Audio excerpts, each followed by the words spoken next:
안녕하십니까. 집중인터뷰 이 사람 김원별입니다. 오늘 저희는 천년고찰 화순 쌍봉사에 나와 있습니다. 이곳 쌍봉사 건너편에 글방 이불제를 짓고 호남의 역사와 문화를 소설로 재탄생시키는 정찬주 작가를 만나기 위해서 이곳에 와 있습니다. 정찬주 작가는 5월 5.18 40주년을 기념해서 특별한 소설 광주 아리랑을 들고 찾아왔는데요. 오늘 집중인터뷰 이 사람에서 정찬주 작가와 함께 얘기 나눠보도록 하겠습니다. 아이고, 작가님 안녕하세요. 네. 아이고, 작업 중이시군요. 네, 힘내고 있습니다. 네, 저 이불제 가서 좀 얘기를 나눌까요? 아, 그러시죠. 예, 예.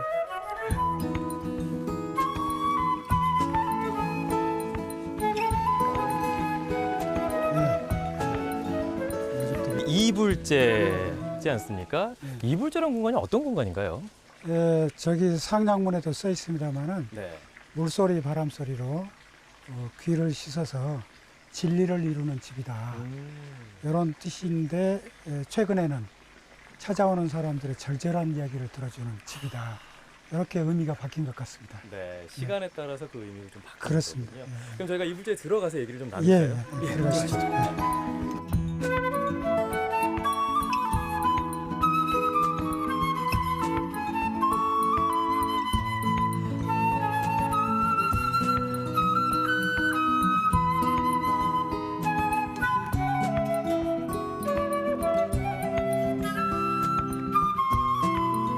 올해는 5.18 40주년입니다. 그리고 40주년에 맞춰서 정말 특별한 소설 한 편이 상제가 됐는데요. 바로 정찬주 작가님의 광주 아리랑입니다. 네. 오래전부터 이 5.18 관련 소설을 써야겠다라고 말씀을 많이 하셨었는데 네. 감회가 새로우시겠어요? 광주 아리랑을 제가 쓰려고 처음으로 이제 마음먹었던 게 한 40년 전으로 거슬러 올라갑니다. 네.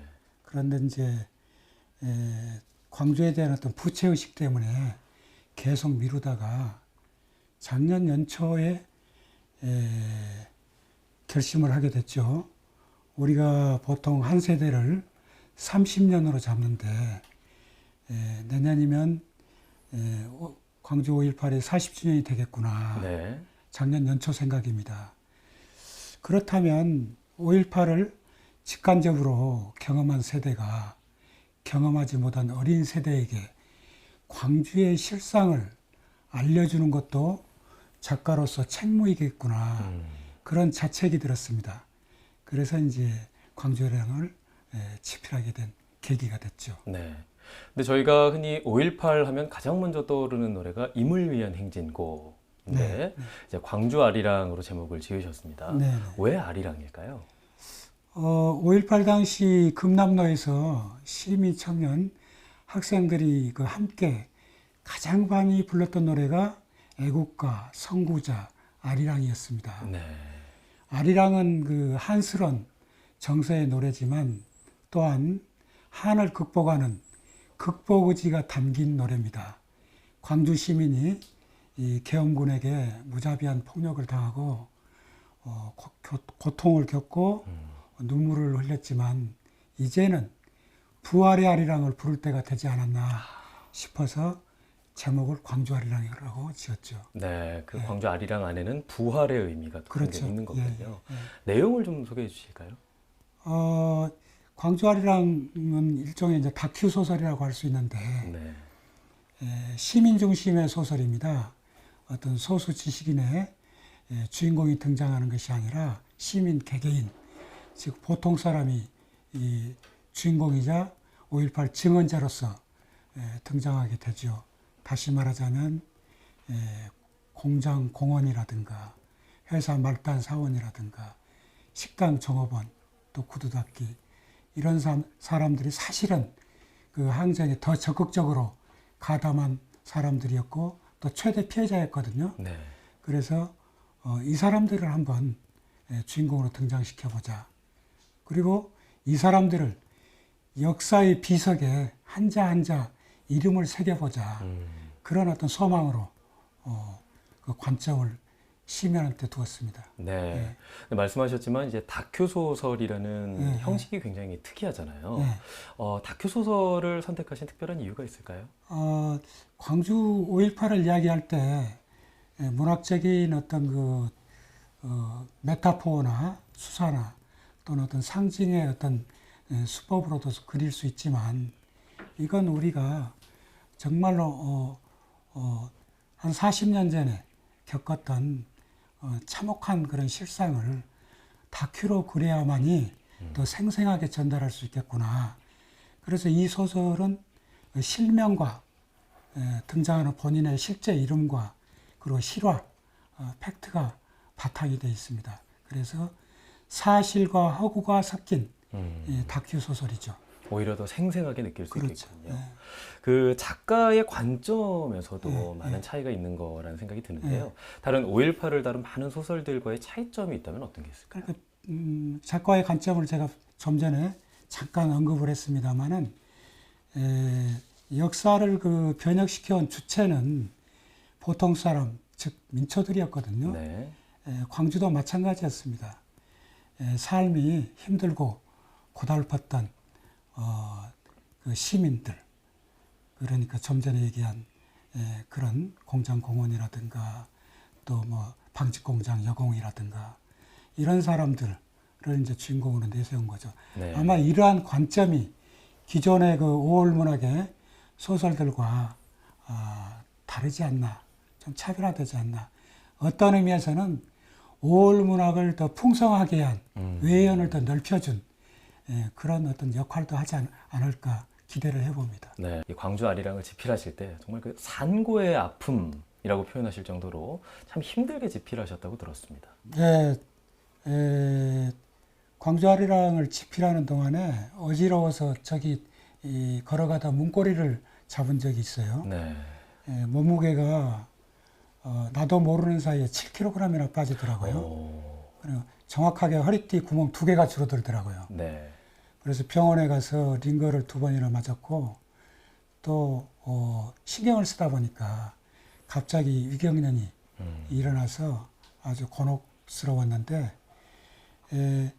광주 5.18을 쓴다는 것은 사실은 생지역으로 다시 들어가는 셈이었어요. 그래서 집필하는 그 시간들은 어떤 괴로운 순간들의 연속이었습니다. 그러나 5.18을 소재로 해서 광주라는 썼는데 어떤 평생의 숙제를 마친 듯한 그런 느낌이 듭니다. 지금은. 네.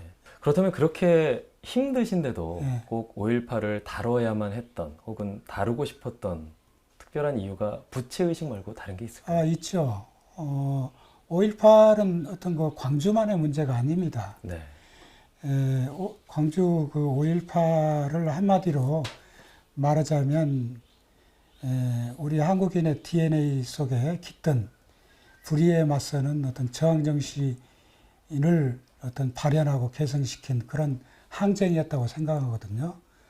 또 5.18 정신의 본질은 나도 사람이다, 나도 시민이다, 짓밟지 말라 라고 외친 것이, 즉 인간의 어떤 존엄성을 일깨운 그런 것이 5.18 정신의 본질이 아닌가 싶어요.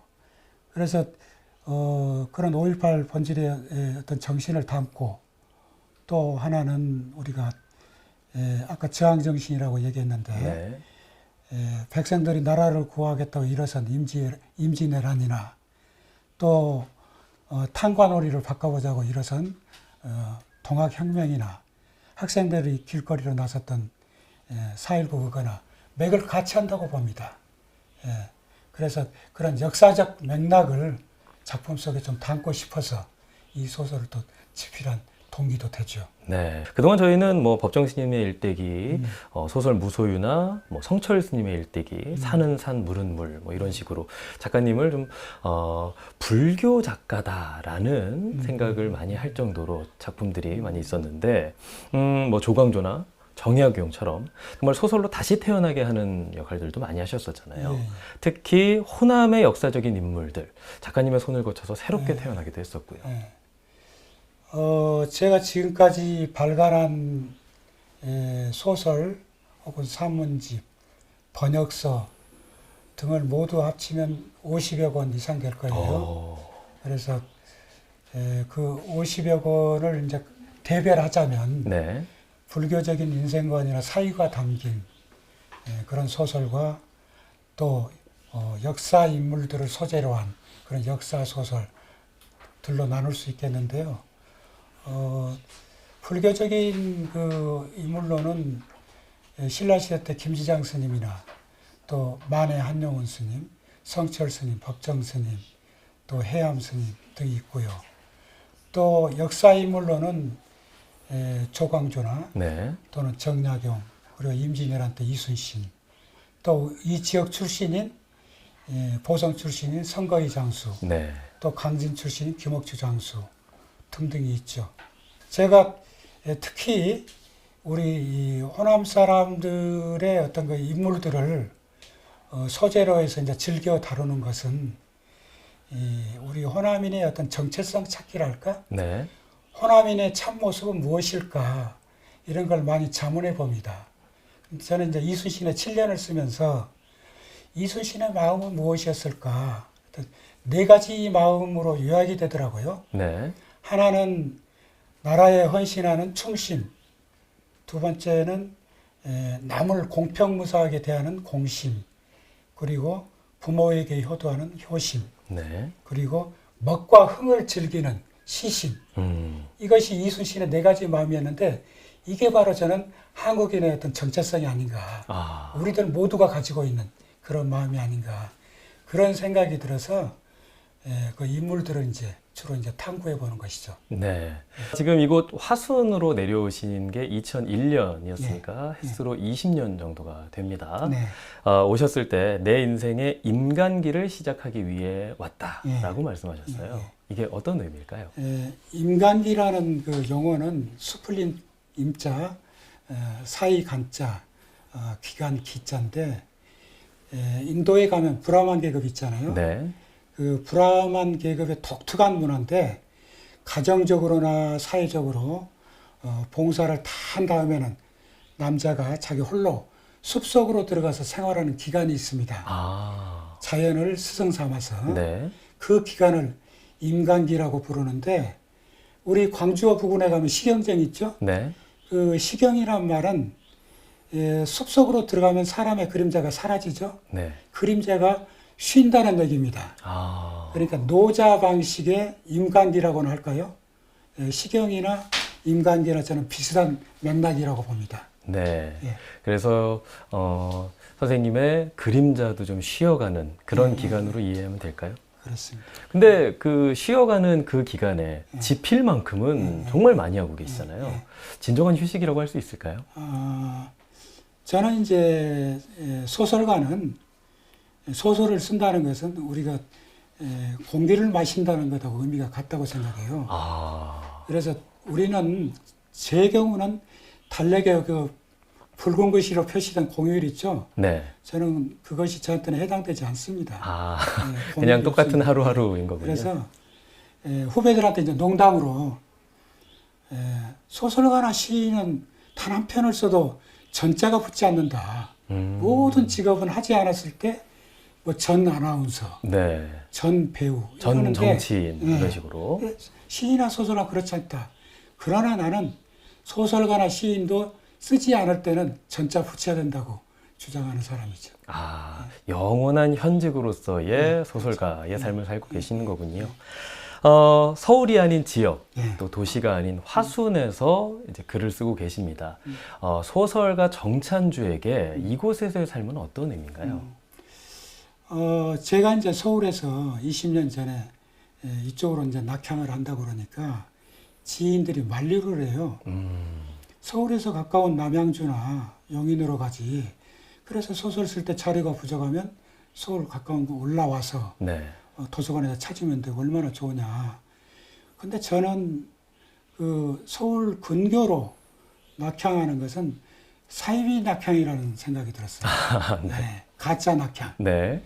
그래서 이왕 내려갈 바에는 청산 깊숙한 곳으로 내려가자. 그래서 화순으로 내려왔는데 여기 내려오니까 불편하고 외로워요. 그렇지만 제가 선택한 불편함이기 때문에 견딜만 해요. 네. 그리고 저는 외로움이 어떤 그 깊이의 어떤 기피하는 감정인 줄 알았는데 그게 아니에요. 외로우니까 인생의 스승인 자연과 더 친숙하게 돼요. 그래서 서울에서 잃어버렸던 외로움을 여기 와서 되찾은 것 같아요. 네. 네. 그만큼 이 이불제라는 공간이 작가님께는 참 특별한 곳이구나라는 네. 생각이 드는데요. 네. 특히 이불제를 다녀간 분들과의 대화나 이곳에서 느꼈던 소회 같은 것을 담은 책, 길 끝나는 곳에 길이 있다. 또 발간을 하셨습니다. 그만큼 이곳에서 참 많은 얘기가 탄생하는구나라는 것도 엿볼 수가 있고요. 혹시 이불제를 다녀갔던 손님들 중에 특별하게 기억에 남는 분이 있을까요? 가장 먼저 떠오르던 분은 저기 벽에 사진도 있습니다만은 여기 이불제 가까운 곳에서 문재인 대통령이 지나시다가 네. 만나자고 연락이 와서 제 책을 읽으셨더라고요. 그래서 만나서 제가 그때 준 책은 이순신의 7년하고 소설 무소유였습니다. 네. 그래서 초심이 처음 마음이 흔들릴 때는 법정 스님의 일대기인 소설 무소유를 보세요. 네. 그리고 백성의 마음을 알고 싶으시면 이순신의 7년을 읽으십시오. 그렇게 제가 말씀드린 적이 있고요. 네. 물론 광주와리랑도 최근에 보내드렸습니다. 네. 그리고 그 다음에 이제 또 떠오른 분이 있다면 이혜인 수녀님인데 네. 이혜인 수녀님이 어느 날 여기를 찾아오셨어요. 그때 이제 암 투병 중이었죠. 그래서 제가 수녀님한테 투병 생활은 어떻게 하고 계십니까? 이렇게 여쭸더니 저는 투병이란 말을 좋아하지 않아요. 어떻게 싸웁니까? 그래요. 다만 불편한 손님과 동거하고 있을 뿐입니다. 그래서 제가 그때 수녀님의 내공을 느꼈습니다. 네. 아, 역시 수도자는 역시 다르구나. 그런 생각이 들었습니다. 네. 그 밖에도 뭐 많은 분들이 있는데 그분 두 분이 먼저 생각이 나네요. 네. 길 끝나는 곳에 길이 있다라는 책 제목처럼 이곳에서 그 길이 보이던가요? 그러니까 우리는 이제 길이 끝났다고 생각하는데 네. 사실은 거기서 또 한 생각 돌이키면은 또 다른 길이 보이거든요. 그래서 이 말은 제가 창작해낸 말인데 속담이나 금언이 아니고요. 네. 그래서 사람들이 절망했을 때 그 절망에서 한순간만 이렇게 돌려서 또 생각하면 또 새로운 길이 보이지 않나. 그래서 세상 사람들한테 또 응원하는 의미로 길 끝나는 곳에 길이 있다. 이렇게 이제 책 제목을 지어봤죠. 네. 이불제에 오신 분들에게서 내공을 느끼셨다고 하셨는데 네. 작가님에게서도 그 내공이 상당히 느껴집니다. 그러니까 아까 그 이불제의 의미가 이제는 찾아오는 손님들에게 세상 이야기를 들어주는 곳이다. 이렇게 의미가 바뀌었다고 얘기했는데 그분들의 얘기를 들으면서 저 역시 어떤 탁말을 한다고 할까? 그런 어떤 의미를 느낍니다. 네. 정찬주 작가님의 본명이 무염. 네. 네. 무염거사라고도 불리시는데요. 이 본명을 지어주신 분이 굉장히 특별한 분이죠. 예, 법정 스님인데요. 제가 샘터사에 재직할 때 법정 스님 원고 담당자로서 법정 스님 산문집 한 10권을 편집해 드린 적이 있습니다. 네. 그때 이제 그 인연으로 제자가 되었고, 그리고 이제 본명을 받았는데, 제가 좀 당돌하게 인생의 좌우명이 될 수 있는 본명을 주십시오. 그랬더니, 이 무염이라고 지어주면서 저작거리에 살되 물들지 말라. 이런 의미가 있다고 그러더라고요. 그리고 본명을 주시면서 이제 5계를 주셨어요. 네. 불자들이 지켜야 될 5계, 5가지 교육이죠. 네네. 그러면서 이 5계를 받는 공덕은 사람이 살다 보면 헛된 생각을 할 수도 있고 헛걸음질 할 때도 있다. 네. 그때 그 5계가 신호등이 돼줄 것이다. 잘못 들었을 때 붉은 등이 켜지고 바르게 갈 때 파란 등이 켜지는 그런 신호등이 될 것이다. 라는 말씀이 지금 문득 떠오르네요. 네. 그러면 이제 돌이켜 봤을 때 무염, 세상에 물들지 않는다라는 이 법명처럼 살아오신 거라고 생각이 드시죠? 그렇게 살도록 노력하고 있습니다. 앞으로도 계속 노력을 하시는 거고요. 그런 의미에서 본다면 우리 법정 스님께서 유언하신 이 절판에 예. 대해서도 그 의미를 좀 바로잡을 필요가 있지 않을까라는 생각도 드는데요. 사람들이 그 오해를 많이 하더라고요. 네. 절판하니까 책의 무용론을 주장한지 알고 있더라고요. 근데 그게 아니라 좋은 말에 집착하지 말고 너 나름대로 실천을 해서 행을 해서 지혜를 찾아라. 그런 말씀이었거든요. 다시 말하자면 지식인이 되지 말고 지성인이 되라. 이런 말씀의 의미가 그 절판 속에 담겨 있다고 생각합니다. 네, 지식인이 되지 말고 지성인이 지성인이 되라. 되라. 한 말씀 한 말씀이 다 좀 마음으로 울립니다. 또 고승이시니까요. 네. 예. 자, 지금도 영원한 현직으로 활발한 활동을 하고 계시는데요. 앞으로 작가님의 계획을 좀 여쭤보겠습니다. 그 호남 출신의 그 장수 의병장들을 계속 집필할 거고요. 어떤 의미에서 이순신의 7년 후속 편이거든요. 네. 계속 집필할 거고, 그리고 내년 1월부터 그 아소카 대왕, 인도를 통치한 아소카 대왕 있죠. 단순히 이 왕은 정복왕이 아니라 통치 철학이 있었던 왕이거든요. 한 가지 예를 들자면 동물도 사람의 목숨과 그 무게가 같다. 이렇게 주장을 해서 전국에 동물병원을 짓게 한 BC 2세기경의 왕입니다. 네. 그래서 21세기를 사는 오늘 우리들이 그 아소카 대왕한테 많은 것을 얻을 수 있지 않을까, 깨닫지 않을까 싶어서 내년 1월 1일부터 모 신문하고 아소카 대왕을 연재하기로 지금 돼 있습니다. 네, 앞으로도 굉장히 바쁜 활동이 되시겠네요. 네, 앞으로도 계속 활발한 활동 저희가 기대하고 응원하도록 하겠습니다. 오늘 말씀 고맙습니다. 네, 고맙습니다. 정찬주 작가는 의향 전라도의 정신의 근간을 불의를 두고 보지 못하는 마음에서 찾았습니다. 이것이 바로 올바른 양심, 또 시민 정신이겠죠. 천년을 이어온 전라도의 정신이 다시 한번 꼽히길 바라면서 집중 인터뷰 이 사람 오늘 순서 마치겠습니다. 함께해 주신 여러분 고맙습니다.